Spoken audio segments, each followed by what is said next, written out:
Urgent. High-speed ballistic missiles are raining down from the night sky, striking targets inside Qatar, Kuwait, and the United Arab Emirates. This creates a baffling geopolitical reality. Iran's primary conflicts are with Israel and the United States, yet their munitions are impacting the territory of their own Arab neighbors. Of this network. Dozens of heavily fortified outposts and airfields operating right inside sovereign Islamic nations. These strikes represent the explosive climax of a century-long imperial strategy to control the region. When the Ottoman Empire collapsed after World War I, it left a massive power vacuum. The British Empire rushed in to claim the territory, but London knew they couldn't just rule directly. They developed a puppet king strategy, allow Arab monarchs to handle domestic infrastructure, creating the illusion of independence, while the British maintained total control over the military and the natural resources. After World War II, a nearly bankrupt Britain abandoned the region. The United States saw the opening and attempted to copy the exact same strategy. Early on, they hit a wall. Saudi Arabia's King Faisal fiercely guarded his nation's independence, famously ordering all American military installations out. But his rule was cut short by assassination. When his brother, King Khalid, assumed power, he proved far more compliant to Washington's interests. By the late 20th century, the U.S. had friendly monarchs sitting on the thrones, but they still lacked a public justification to permanently move their armies onto holy Arab soil. In the 1980s, Iraq's Saddam Hussein was a trusted ally to both the U.S. and the wealthy Gulf states.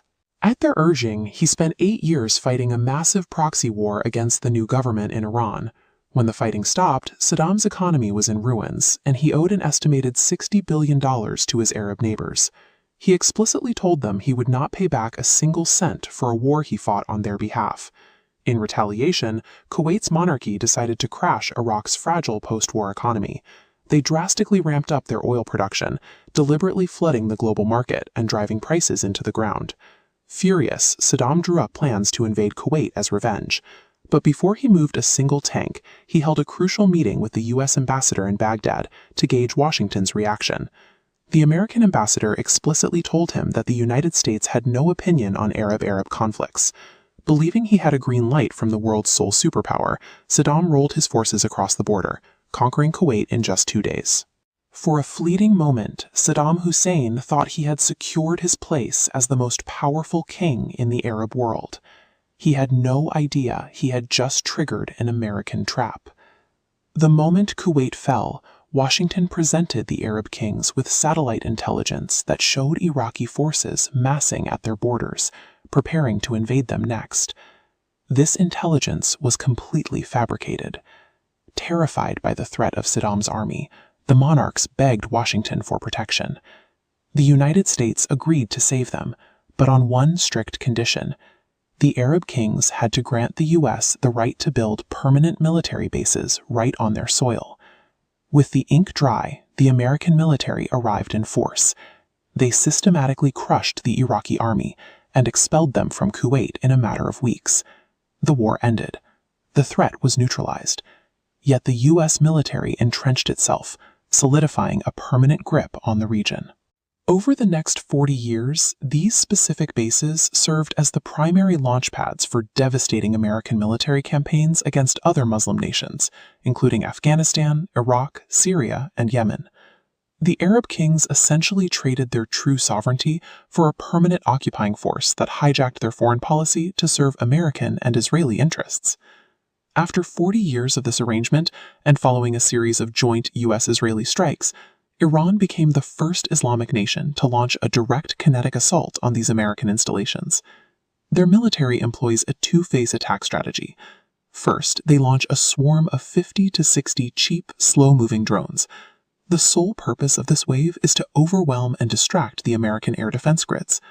Once the U.S. Patriot batteries are fully occupied tracking the drones, Iran fires Mach-speed hypersonic missiles. These weapons bypass the distracted defense systems and strike their true targets. The damage has been severe.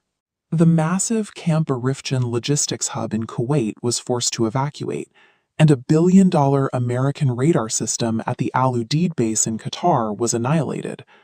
The illusion of impenetrable American protection, the exact commodity the Arab kings purchased 4 decades ago, has been dismantled in a matter of hours. This escalation has led to reports of Iranian missiles hitting civilian Arab buildings and hotels. While Western media reports these as navigation errors or indiscriminate fire, Tehran argues these buildings house secret CIA and Mossad offices coordinating regional operations.